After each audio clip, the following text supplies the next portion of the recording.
yaitu mitos atau fakta. Diet saat berpuasa bikin lemes ya. Simak baik-baik para beauty entusias. Tapi kita sapa dulu para pembicara kita. Halo KG Pamungkas, apa kabar? Baik-baik, apa kabar? Halo, apa kabar semuanya? Iya. Assalamualaikum warahmatullahi wabarakatuh. Waalaikumsalam warahmatullahi wabarakatuh. Gimana kesibukannya Kak akhir-akhir ini, lagi sibuk apa? Sama sih, lagi sibuk syuting, baru kelar project syuting, baru kelar dan lagi mempersiapkan diri buat film berikutnya. Projectnya lagi membersihkan tubuh juga jadinya. Berarti Gitu. pas relate banget nih ya. Dokter Kris juga apa kabar dokter? Kabar baik. Dokter boleh disapa dulu untuk para beauty lovers kita dokter. Halo, selamat sore. Selamat sore dokter Kris ya. Oke, mitos atau fakta, diet saat berpuasa bikin lemes. Nah, jadi kan you are what you eat, berarti apa yang kita makan itu adalah kita. Dokter Kris, apa sih dermalisius itu? Mana ya standnya? Situ ya? Ini sebelah kanan dok, dermalisius. Ya, itu kan sebenarnya kita membuat catering sehat ya. Jadi kita atur komposisi makanannya. Kita buat bagaimana sedemikian rupa supaya kita tuh tetap kenyang, tetap enak seperti makanan rumahan, tapi kalorinya kecil dan tetap sehat. Itu Ya. Kalau menu-menu favoritnya untuk dermalisius sendiri ada berapa banyak menu sih dok? wah banyak banget. Jadi tuh kalau misalnya kita bikin menu ya, itu nggak langsung main menu langsung keluar gitu, enggak. Tapi kita berantem dulu sama chefnya, sama ini boleh dikurangin nggak, ini boleh. Nah itu, jadi kalau secara nggak langsung tuh bisa ada 60-an lebih, 90-an menu sebenarnya. Waduh, jadi ini benar-benar diet yang berasa nggak diet menunya gitu ya. Kak Age sendiri gimana sih, udah nyobain berapa menu dan punya menu favorit sendiri nggak untuk dermalisius? Aku semua menu dicobain. Soalnya waktu awal Dermalicious keluar itu, aku salah satu yang nyoba dan juga yang setiap ada menu keluar perlu ngisi formulir. Jadi kayak bagaimana reviewnya, apakah enak, oke. apakah bumbunya cukup, apakah bentuknya presentasinya bagus kayak gitu-gitu. Jadi sekarang tuh yang kalau misalkan yang ikutan program Dermalicious tuh bakal ngerasa enaknya banget deh. Dari semuanya kalau menu favorit apa ya? Aku dari dulu suka makanan Jepang, mungkin jadi lebih ke kayak makanan-makanan yang oke. Jepang-Jepang gitu. Berarti sangat variatif sekali ya dok ya. Betul. Gimana nih untuk teman-teman mungkin yang bisa mau memanfaatkan bulan puasa ini sebagai ajang untuk menurunkan berat badan supaya lebaran itu lebih cantik gitu ya. Gimana metabolisme tubuh kita yang terjadi pada saat berpuasa dokter? Ya sebenarnya kalau kita berpuasa, itu kan kalau di Indonesia itu puasa bisa sampai 14 jam ya. Kita nggak makan, Iya. dari sahur sampai ke makan pada saat Maghrib ya. Ketika kita berpuasa, tubuh kita tuh menggunakan cadangan lemak sama cadangan gula yang udah tersimpan buat dijadikan energi. Nah, disitulah justru kunci utamanya kalau mau nurunin berat badan sebenarnya. Pada saat dibakar tadi cadangan lemak sama gulanya. Cuman problemnya kalau kita selama puasa, malah kadang-kadang banyaknya yang naik loh berat badan. Karena takjilnya kadang-kadang baik banget ya. Dihajarnya pada saat buka puasa semua ya. Buka puasa teh manis, terus Gorengan. nanti kolak, gorengan gitu kan. Terus ada apalagi nanti es buah gitu. Itu kalori satu hari 1000-an kalori mungkin udah habis pada saat buka doang. Itu yang jadi masalah. Itu harus hati-hati. Justru pada saat kita puasa, ketika kita melakukan puasa 14 jam, itu sebenarnya mirip konsepnya seperti intermittent fasting. Iya, kayak intermittent tapi lebih banyak lagi ya. Betul, karena kita cuma makan saat sahur dan pada saat makan malam tadi berbuka. Justru ketika mau diet, wah itu keberhasilannya justru malah lebih bagus sebenarnya. Oke, tapi dok sebenarnya apa aja yang harus dilakukan dan dipersiapkan nih mungkin untuk kita-kita yang mau berdiet ketika berpuasa dok? Nomor satu pasti niat. Harus niatnya tuh harus ada.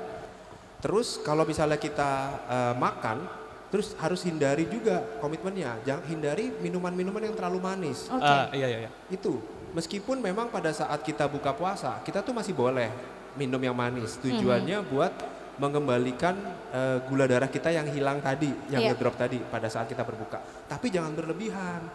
Kita harus tahu batasannya. Kita batasin kalau udah minum dengan es buah gitu ya, udah jangan tambahin kolak lagi, jangan tambahin apa gorengan lagi gitu. Pilih salah satu di situ. Kita balik lagi ke dokter Krisna, dokter. Kita lagi-lagi ngomongin diet saat berpuasa. Gimana nih untuk yang punya lambung yang agak sedikit rewel alias mah? Oke, Jadi ketika kita berpuasa dengan jadwal yang pasti itu ya, sahur jam setengah 4 sahur, buka jam 6 maghrib, makan malam jam 6 malam, justru malah biasanya sakit mah sembuh loh. Sembuh dia. Oke. Karena jam makan kita tuh jadi teratur. Mhm.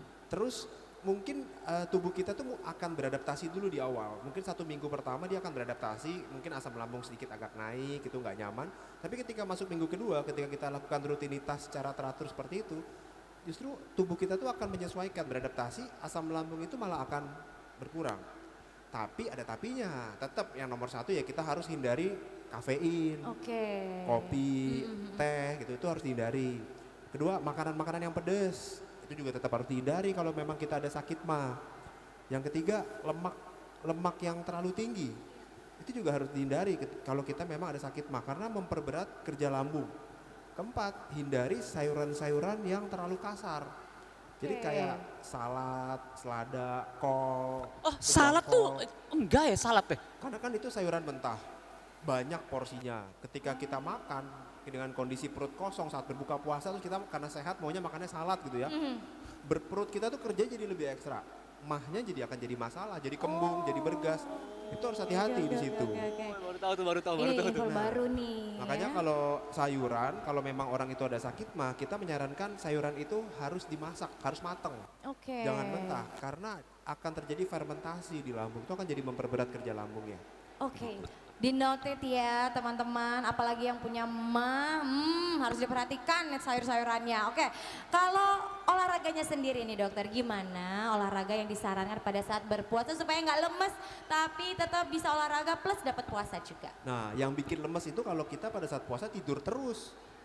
Kan karena puasa nih mindsetnya, aduh ngantuk tidur. Abis sahur tidur lagi. Siang ngabuburit tidur. Itu justru tambah lemes tuh. Kok dia jadi nyindir sih? Ini kan acaranya kok saya ya. Oh iya. Olahraga tuh tetap harus dilakuin. Tetap harus dilakukan untuk olahraga. Cuman intensitasnya kita harus turunin. Pilihlah yang intensitasnya ringan. Terus lakukan olahraga itu sesaat sebelum berbuka puasa. Oke. Terutama olahraga kardio. Jadi misalnya kayak jalan, sepeda, berenang gitu ya. Lakukan sesaat sebelum berbuka. Cukup 30 sampai 45 menit itu udah oke. Pas misalnya jam 5 nih kita olahraga. Pada saat capek-capeknya selesai olahraga, pas berbuka minum. Oh, kuncinya di situ. Oh, Jangan iya. olahraga pada saat sahur. Kenapa? Nanti dehidrasi, aus nggak bisa minum, puasanya malah batal. Ya kan? Itu makanya. Itu berarti tips jam olahraganya tadi yang agak-agak sedikit mendekati jam-jam buka puasa ya. Kita catat lagi. Sama satu lagi. Satu lagi dok. Tadi kan olahraga kardio, ada olahraga yang angkat beban, muscle straightening. Kalau misalnya kita lakukan saat puasa, nggak ada tenaganya. Iya. Iya. Kelemer-kelemer dong. Lemes, mau ngangkat, aduh nggak ada tenaga, nggak ada powernya kan. Apalagi Mas G mau olahraga nih sekarang. Iya. Justru ketika kita berpuasa, lakukanlah 2 jam setelah makan. Oh justru untuk angkat beban ya dok ya? Iya, 2 jam setelah karena sahur? tubuh kita tuh kan 2 jam 2 setelah? jam setelah makan. Setelah sahur. 2 jam setelah sah. Maksudnya setelah berbuka puasa, Setelah buka setelah puasa. makan ya, ya Iya. benar-benar. Lagi kan Allahu Akbar, Allahu Akbar. Aus lagi. Pada saat makan, buka puasa ya, jangan pada saat setelah sahur, bisa die. Iya, jangan ya. Setelah buka Ya. puasa 2 jam baru kita olahraga. Oke. Tujuannya supaya ada tenaga nanti. 2 jam setelah sahur jangan ya. Itu khotbah Quraisy siap, Jangan, melotot Quraisy siap. Jangan olahraga bu, jangan bu olahraga bu. Ya Allah. Lagi imsak. Oke itu dia tadi ya jam-jamnya. Jadi 2 jam setelah makan, setelah berbuka puasa ya. Dan juga sebelum berbuka puasa itu boleh untuk kardio-kardio lucu ya. Baik, nah dok tadi kalau dokter bilang untuk sayur-sayurnya diusahakan jangan yang mentah-mentah like salad dan lain-lain. Kira-kira kalau puasa kita memang sangat-sangat craving banget gitu untuk makanan dan juga minuman yang manis-manis. Ada nggak makanan atau minuman yang lain yang patut kita agak sedikit kurangin atau justru hindarin supaya BB kita nggak melonjak dan kita justru dietnya bisa sukses? Banget nih, iya. Ada nggak dok? Ada nggak dok? Apa Nah itu nih? tadi. Tadi kafein, ya. kafein. Kafein Oke. satu. Pertama kafein karena kafein itu sifatnya diuretik, bikin pipis. Nah kalau misalnya kita minum pada saat sahur, itu kan pipis terus tuh. Kita nggak bisa minum kan? Pada saat puasa, dehidrasi akan semakin berat. Nah itu kan jadi masalah. Makanya jangan minum kafein, Kafein. betul. Kedua, makanan-makanan yang terlalu manis pada saat sahur, itu juga jangan. Misalnya pada saat sahur kita minum teh manis, kolak sahur gitu ya. Jangan. Kenapa? Karena nanti di 2 jam berikutnya kita akan jadi kelaparan. Karena ketika kita minum manis, gula darah tuh langsung naik. Tubuh kita ada respon, wah ini gula naik nih. Keluarin insulin yang banyak, dia akan turunin gula darah. Habis itu lapar lagi kita, itu akan memicu kelaparan lagi. Makanya pada saat sahur, itu kita menghindari yang namanya kafein dan minuman-minuman yang terlalu manis. Pilihlah makanan yang komplit, yang seimbang. Ada karbohidratnya, ada proteinnya, ada lemaknya. Jadi misalnya kalau mau nasi, ya harus ada pasangannya protein sama sayuran. Karena ada sakit mah, sayuran harus mateng. Oh iya. Nasi, ayam atau ikan atau daging, tambahin sayur. Jadi komplit tuh. Jangan cuman sahur itu misalnya buru-buru nih minum kopi doang gitu atau teh manis, itu jangan. Jadi kalau Indomie telur dan sawi, Indomie telur sawi. Mie instan. Iya. Itu Menarik kan ada gitu ya. karbohidrat, ada. Iya, benar. Itu gimana dok? Ya, yang penting ada karbohidrat, ada protein, ada lemak dan ada sayurannya. Mie instan boleh nggak? Ya boleh-boleh aja, kenapa nggak? Cuman jumlahnya. Kan kalau kita kan sekarang ngomonginnya tentang diet kan. Kalau mie instan coba deh dilihat komposisi di belakangnya. Itu satu porsinya itu kurang lebih kalorinya udah sekitar 300-an sampai 400. Belum yang jumbo ya. Yang jumbo itu bisa 600-an. Ada lagi yang double lagi dok. Ada yang double. Sedangkan kalau misalnya kita lihat dengan makanan yang di Dermalis itu, satu porsi itu kurang lebih juga cuma 300-an, sama kayak satu bungkus mie instan kalorinya. Nah, cuman kalau mie instan itu isinya mayoritas adalah karbohidrat dan lemak. Ketika kita tambahin protein, berarti kan kalori akan bertambah. Kita tambahin sayuran, protein juga bertambah. Jadi kalau mau mie instan boleh nggak? Bijaknya boleh, tapi kita bagi 2 misalnya. Dihitungin ibu-ibu kalau mau makan dihitungin keritingnya ada berapa keritingnya. Satu Iya. gitu ya. Udah Satu-satu. udah medok duluan itu Kak yang ada mie-nya ya. Oke, dokter. Nah, gimana cara untuk ngedapetin program Dermalicious nih, Dok?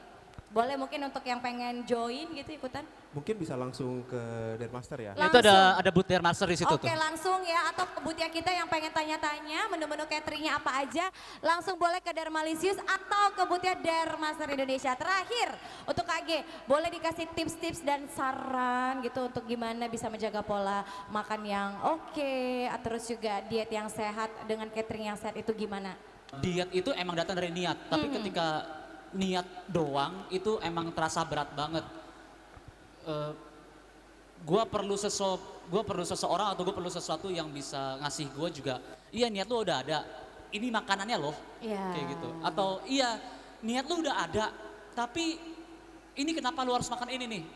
Nah, gue ngerasa itu di 6 bulan yang terakhir, gue ngerasa itu gue dapat dari Dermalicious. Jadi gue dapat makanan yang gue dapat dari Dermalicious dan edukasinya gue dapat dari Dokter Chris. Jadi menurut gue ngebantu banget dan itu efeknya tuh sampai sekarang gue ngerasa enak aja gitu. Badan lebih ke enteng gitu. Badan Kak, lebih ya? enteng. Aktivitas terus juga gak gampang capek. dan yang gitu. ketiga gue kalau jalan nggak pinggang sakit. Itu pernah tuh masa-masa di mana gue jalan terus kayak aduh kok pinggang sakit ya. Kayak gitu ternyata pas tahu oh ya itu karena overweight kayak gitu. Jadi pede kemana-mana juga. Dulu tuh sempat yang kayak tapi double chin gitu-gitu ada sempat juga. Jadi itu sih. Jadi emang kembali lagi diet itu kalau dari niat emang bisa tapi emang berat. Jadi carilah sesuatu yang bisa membantu niat kalian gitu. Itu ya, oke. Berikan tepuk tangan dong untuk Kak Gi dan juga Dokter Chris.